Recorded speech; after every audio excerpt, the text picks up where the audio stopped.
Hello and welcome to KQED Newsroom. I'm Thuy Vu. Coming up on our program, Oakland picks an outsider for police chief to lead a department that's been besieged by scandal and ruptured relationships with the community. Plus, I'll sit down with the new mayor of Berkeley, Mayor Arreguin, the youngest mayor in the city's history. But first, with President-elect Donald Trump's inauguration just 2 weeks away, Republican leaders are wasting no time defining job number one, gutting the Affordable Care Act. That could have huge ramifications for California. More than 1/3 of Californians are covered under Medi-Cal, the state's version of Medicaid, which the ACA helped to expand. Immigration is also being targeted, and state lawmakers are gearing up for battle. Here now to discuss what's at stake for California are KQED California politics and government reporter Marisa Lagos, KQED health editor Carrie Feibel, and John Sepulvado, host of the California Report. Welcome to you all.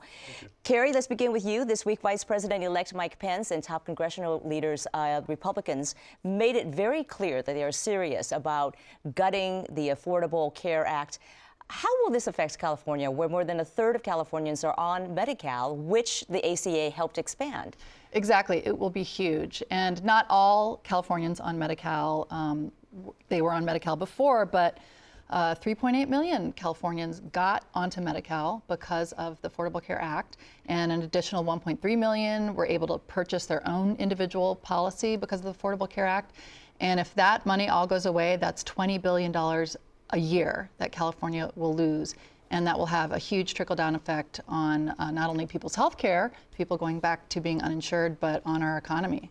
Yeah, I've been talking to folks around the Capitol, and I think there's consensus among Democrats that there's just no way to backfill that money. If that 15 billion goes away from these childless adults who were able to go on Medi-Cal because of Obamacare, we can't make it up. And so there's a really big question mark, and of course then there's the subsidy beneficiaries as well, over what the state will do. Do we go back to a system where, people are flooding emergency rooms, or is there going to be some effort to try to, change the benefit structure so that more people have weaker benefits, essentially? That cost to local hospitals is really important. So about $20 billion we know is going to be lost if it's repealed. We also know that to make that up, we would have to see something like the cigarette tax done 20 times over, because it gives about $1 billion to Medi-Cal. And that $20 billion ends up in many local hospitals. And this specifically affects rural areas, right? So if you have a rural area, say out in Kern County or somewhere out there, they're really dependent on these hospitals as providing really good jobs to this area.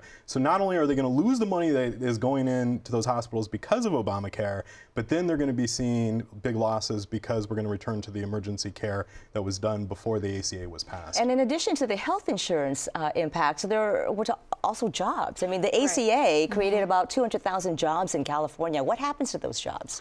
Well, I think there's been a lot of studies that are coming out that show that, there would be significant job losses if this all moves forward. Now, we should say Republicans have repeatedly said they want to replace Obamacare with what we don't know. So I think there are a lot of unanswered questions about whether those jobs would just disappear, whether this insurance would disappear. But I do think that the rural issue is also interesting because Kern County, for example, Kevin McCarthy, our House Minority Leader, is from that area. More than half of residents in his district benefit from Medi-Cal. There's thousands of jobs there. And so I think that's going to be one thing to watch moving forward. How do Republicans in Congress sort of bridge this gap between the rhetoric on the campaign trail and the reality of their constituents? But I think it's important to clarify that even if in the next month or two Congress goes ahead with this, nothing's going to change immediately for Californians on Medi-Cal in 2017. In fact, it could take 1 to 2 years for it to happen. Or it could take much longer. Right, but California has already signed the contracts with the insurers, so the premiums can't change in 2017. If you're on it this year, you'll be insured through the end of the year is what they're saying. But Carrie, 2 points. I'm curious what you think about this.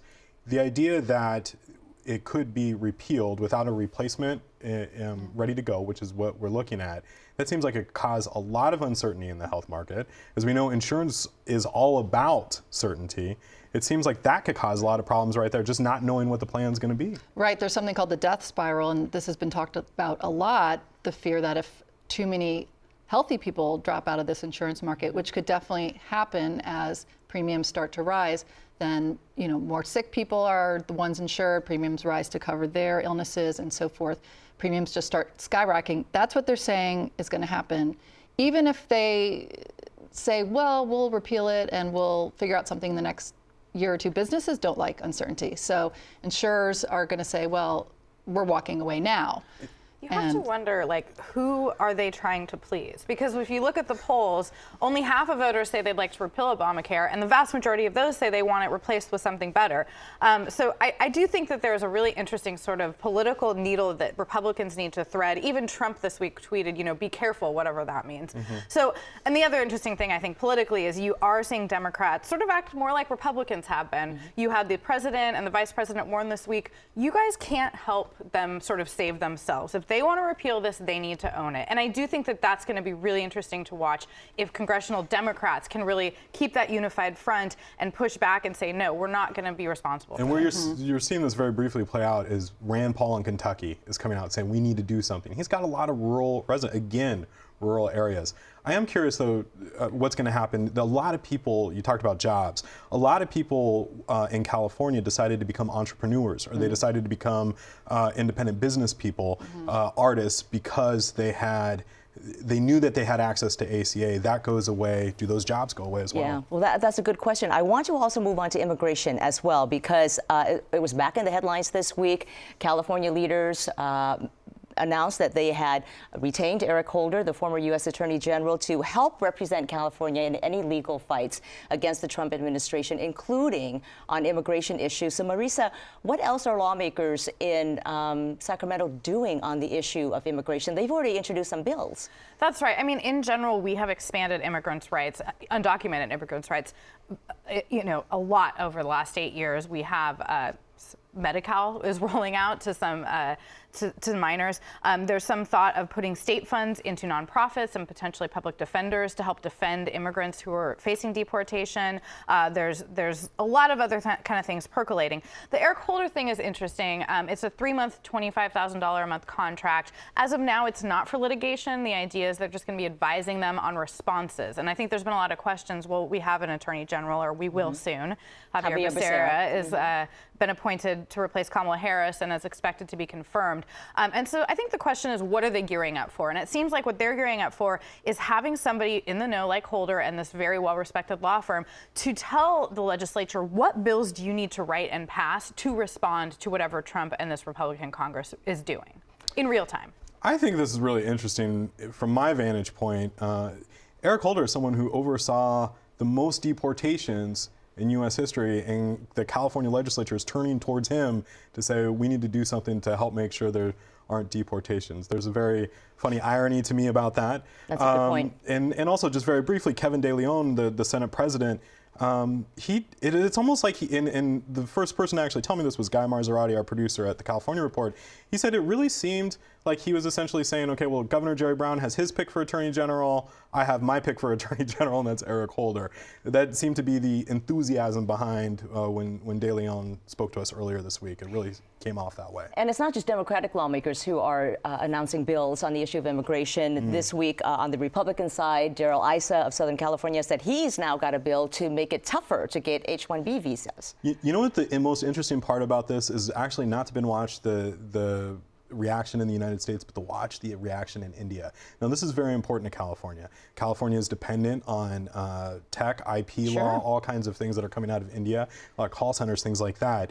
India has really freaked out about this because it would mean a lot of Indian companies or companies that have major business in India are not going to be able to get their workers over unless they pay them a lot more or something was to change. And just a quick stat, the Indian stock market lost 22,000 krones, which is the equivalent of $5 million when this was announced that this was filed by Republican Darrell Issa. And we should say what it is. So essentially right now, these highly skilled workers, there's a $60,000 threshold. This would move it in terms of salaries to $100,000. It would also eliminate this requirement for a master's degree if somebody's below that threshold.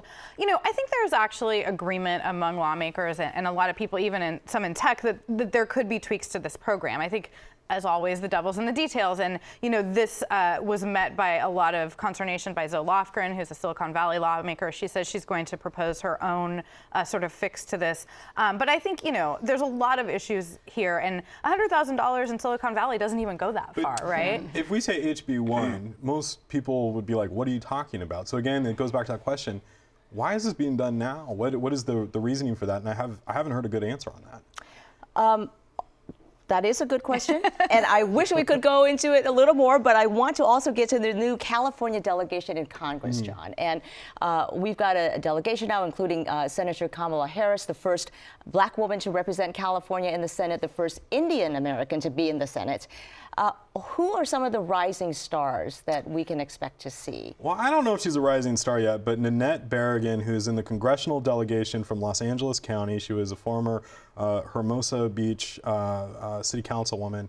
She took on somebody who had the full support of the Los Angeles Democratic Party machine, a state senator from Compton, and she beat him by about 2 percentage points. And it was a big win. It was something that we saw her do by going door to door and just being a great campaigner. So in a year when many women were thinking that because of the loss of Hillary Clinton, it was a setback for women in politics, this was a good example of somebody who knows how to connect with voters and knows what issues they care about. What about Ro Khanna, who beat Mike Honda in Silicon Valley? I think, you know, that was just a bloodbath, and Marisa could speak to it much better, but just watching that was the same strange fascination of watching, you know, something disastrous play. Could he be a rising star? I do think so. I mean, he's younger. He represents sort of the tech mentality more. He ran, you know, this was a rematch from a couple years ago when Honda did beat him out. I think he's definitely one to watch, especially given these issues of visas and immigration, and, you know, how do you sort of bridge that gap? I mean, and Kamala Harris, I think in a weird way has been given a gift by a Trump presidency. I really think that if she had gone as one of 100 under Clinton,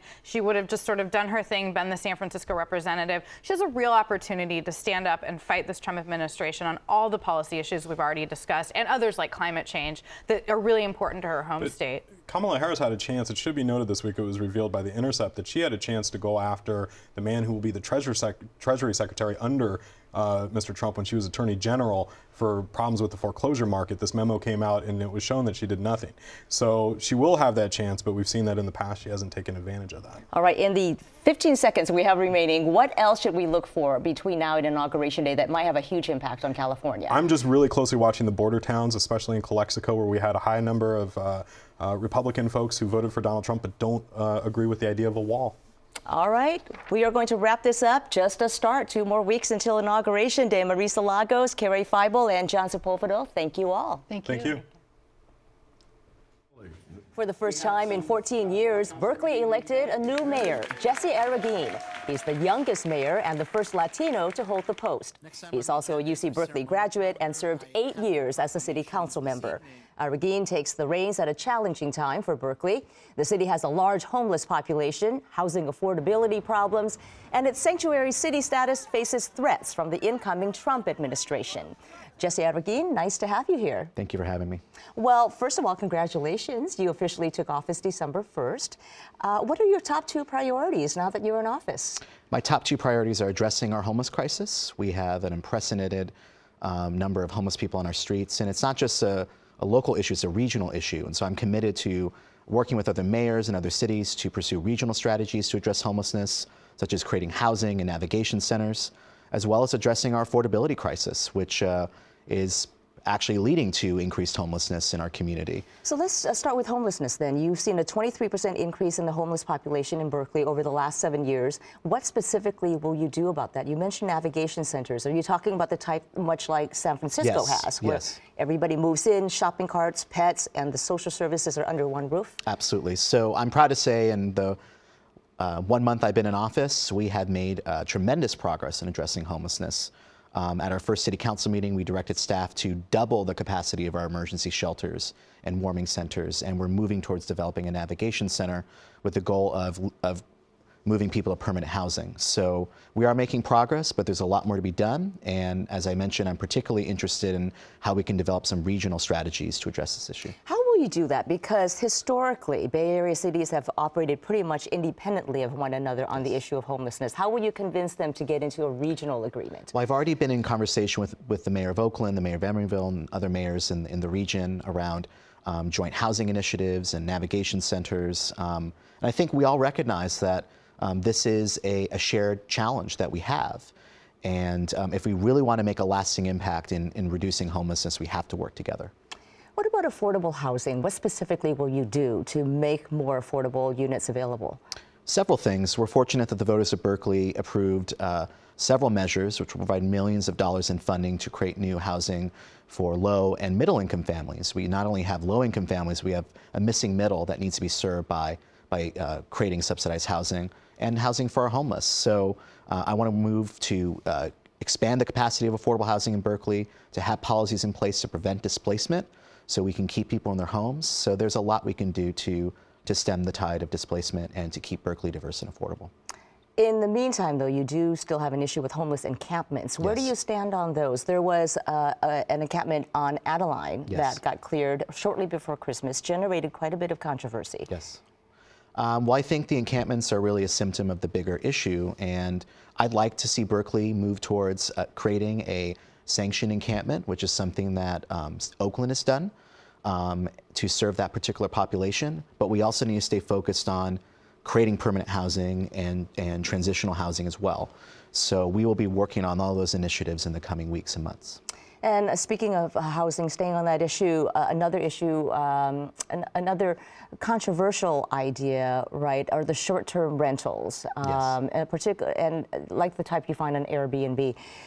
Where do you stand on that? Because currently they're illegal in Berkeley, but there are about 1,000 short-term rental units in Berkeley. Correct. I think we should allow this new economy, but we also need to have strong protections in place so that we're not losing housing when we're in a housing crisis.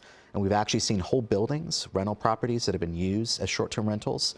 And so we're working on crafting regulations that balance the need to allow people to rent property in short-term basis, but also to preserve a long-term housing stock. So you would legalize them? Yes, I think we should legalize them, but have strong enforcement and policies to discourage the conversion of long-term housing. I also want to ask you about Alta-based hospital. It's slated to close by 2030. Anything that can be done at this point to save it? I think there are things we can do. Just looking at San Francisco and the long fight to save St. Luke's Hospital, which was a successful effort and was actually a fight against the same corporation, the Sutter Corporation. I think we need to build a regional coalition, because this just doesn't affect Berkeley, it affects all the other cities in West Contra Costa County. And we need to work to put pressure on Sutter to keep all debates open. If they decide to close, we need to make sure that we have an emergency room in acute care hospital to serve our residents. And as you know, the inauguration for President-elect Donald Trump happens in a couple of weeks. He has made immigration a big issue, and he has specifically targeted sanctuary cities, saying that he will withdraw federal funding. Berkeley currently gets about $11.5 million in federal funding. What will that money be used for? And what is it currently being used for? And you've already said that you're not giving up the sanctuary city status. So what will you do if you lose that funding? Well, the funding that would be affected by such a policy is funding for our most vulnerable. These are public health programs, these are homeless programs, these are housing programs. And so we need to make sure that we can keep those services in operation if President-elect Trump decides to follow through on his threat. But we're also going to be working with other cities in the Bay Area to have regional resources, legal defense resources for undocumented families, because Berkeley is a sanctuary city and we will remain a sanctuary city, and we will continue to fight for the values that make our city an inclusive, a diverse, and equitable community. I want to also ask you a few questions about your personal story. It's a rather compelling one. When you were elected to the city council, you were the youngest city councilman then, and now you're the youngest mayor. You're the first Latino to be mayor in Berkeley. Do you feel there's a special responsibility that comes with being the first on those two fronts? Absolutely, and I think now more than ever with the new leadership in Washington, and as we discussed the move to particularly aggressively enforce immigration policy and the statements that have been made by our president-elect against Latinos and immigrants, I think there's a special responsibility that I have to fight for the rights of all people, and to also, as the youngest mayor, to make sure that we are opening the doors of our government to all people, and particularly young people, to empower them and to get them engaged. Because I think that's how we're going to make lasting change in our society, is by empowering and engaging our young people to get involved and make a difference. So I'm incredibly excited to be mayor, and I think it presents a unique opportunity to move our city forward. In addition to you, there are now a few younger members on the Berkeley City Council as well. Yes. Libby Schaaf is also young, the mayor of Oakland. Do you think there's a generational shift going on in leadership in the East Bay? I think so, and I think it's coming at an important time. You know, from our housing crisis, our homeless crisis, regional transportation issues, we need fresh ideas, we need fresh thinking, and so I think this is happening at a very critical time, and I'm excited to work with the new council and with other mayors to address the challenges facing our region. Jesse Arreguin, Berkeley's new mayor, thank you so much for being here. Much luck to you. Thank you so much. And a big announcement this week in Oakland. After a 7-month search, Oakland Mayor Libby Schaaf introduced the city's new police chief, Ann Kirkpatrick. I do have the courage, indeed, of holding officers accountable, but that includes myself holding me accountable. But for the men and women of the Oakland Police Department, I also want you to know that in this chief, I have the courage to stand by you, and I will. Kirkpatrick is set to become the city's first female police chief. She's currently guiding reforms in Chicago's troubled police department. The head of the police board there told KQED that Kirkpatrick is tough as nails and honest as the day is long. The new chief has 34 years of policing experience to draw on as she takes the helm in Oakland. The department has been rocked by a sexual misconduct scandal and remains under federal watch 13 years after the infamous Riders case. Joining me now to discuss this story is Darwin Bond Graham with the East Bay Express. Darwin, welcome. Good to be here. Well, the new chief has held various leadership posts, including the one in Chicago, which we just mentioned. She was also police chief in Spokane, Washington until 2012. How did she perform in those jobs? She wasn't on the job long in Chicago. In Spokane, she spent 6 years. That police department, she knew when she took that job that she was inheriting a very difficult situation. They had had a killing committed by a police officer there just, I think, 6 months before she took over. Morale was very low. That officer went on trial. There was a bit of a scandal to cover up there also. She had to handle that whole situation. People say for the most part that she did a good job there. So what does that tell you about how she might lead in Oakland? Well, she's a reformer and she's tough. She says she's not afraid to fire people. So that appears to be why Mayor Schaaf made this pick in particular. Does that include firing command staff, though? Because one of the complaints that we hear often from rank and file in Oakland is that when misconduct happens, they are the ones who get penalized, but supervisors rarely get punished. That's true, and that's a complaint among a lot of the rank and file officers there. Remains to be seen if she'll actually discipline people who rank lieutenant and above. I talked with Mayor Libby Schaaf at the height of the turmoil in June of last year as the sex scandal involving officers and a teenager broke out. Here's what she said at that time about the need for change in Oakland's police department. I have talked a lot this week about what I believe is a toxic macho culture. And that's why it's important we not just look at our recruiting and screening practices, not just at who is becoming a police officer, but the culture once they're in the department, a culture of not coming forward and reporting misconduct. That is something that I'm very serious about getting underneath and reforming. So will the new chief be able to change the department's culture? That's the biggest question of all, right? I mean, the Oakland Police Department, 13 years under federal oversight. The primary thing holding them back is apparently there is a culture within the police department of not reporting misconduct. They didn't take the negotiated settlement agreement seriously for its first few years. They've struggled to complete those reforms. So will this chief be able to do these things? Her resume seems to indicate that she will. It looks like a good pick, but we really don't know yet. What is her philosophy on policing? If you read the answers that she gave to supplemental questionnaires for different jobs she's applied to over the years, Chicago and now most recently Oakland, her philosophies appear to be both very progressive, but also in some ways quite traditional and conservative. She says she believes in the broken windows theory of policing. Explain that. Yeah, that's essentially the idea that serious crimes like murders and robberies are committed more frequently when officers don't crack down on smaller quality of life crimes. But there have been critics of that, right? Yeah, they say it promotes racial profiling. It cracks down on low-income people. Yeah. And it's a practice that not that particular practice, but the broken windows theory is something that she supports, which kind of seems antithesis to what some community activists would say Oakland needs right now to heal the community. She says she supports that, and yet at the same time, in those same questionnaires, her answers are that she also supports community-oriented policing. She supports efforts to track officer misconduct and intervene early on when an officer is identified as having problems like racial bias and so forth. So it's an interesting combination of seemingly conflicted philosophies. So what would you say are the biggest challenges she faces right now as she prepares to take over the Oakland Police Department?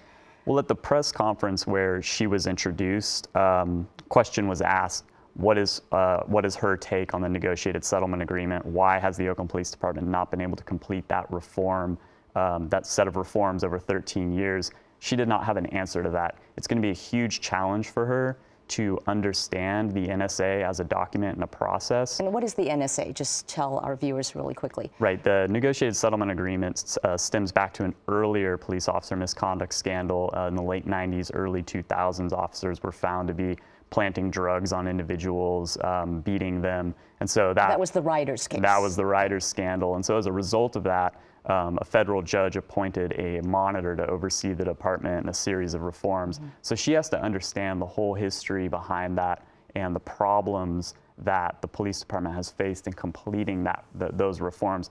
But she's also got, and this is a really big problem, Oakland just set up a police commission. So she doesn't just have the mayor to answer to now. She's going to have the police commission as a boss also. Yeah. She's going to have about 5 bosses. It's going to be a difficult job. And some community activists have also said that they wish that the mayor had waited until the police commission was in place before she made the hire. But we will see how things shake out. Darwin Bond-Graham with the East Bay Express, thank you so much. Thanks for having me.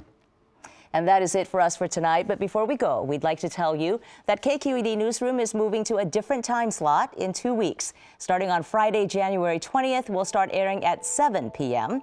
And we'll kick it off with special coverage of the presidential inauguration. So please join us Friday, January 20th at 7 p.m. For more of our coverage, go to kqed.org/newsroom.